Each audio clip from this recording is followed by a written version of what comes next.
1000 Leute braucht oder 200, aber die 5 auch genügen.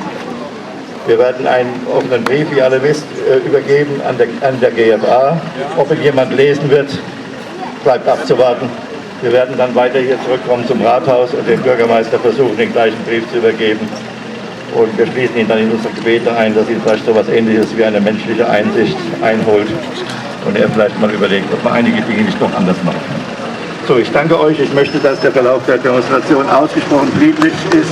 Wir wollen was Gutes für diese Stadt und wir bewegen uns jetzt zur GFA in eure Schilder und wir tun das Richtige.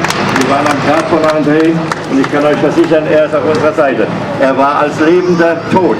Als Toter lebt er und wir werden dafür sorgen, dass das noch für einige Jahre so bleibt. Dankeschön.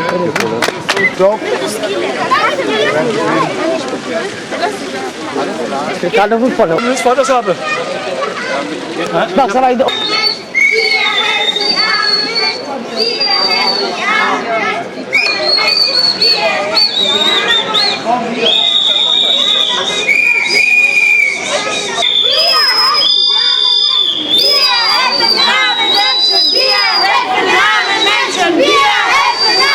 Menschen, wir helfen den armen Menschen, wir helfen den armen Menschen, wir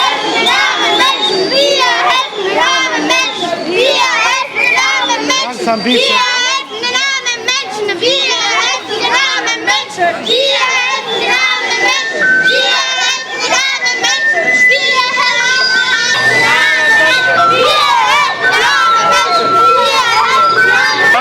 Oder für Zuschauer gewesen ist, dass er keine Leistungen mehr bekommen hat und dass er dann demzufolge auch durch soziale Netz gefallen ist.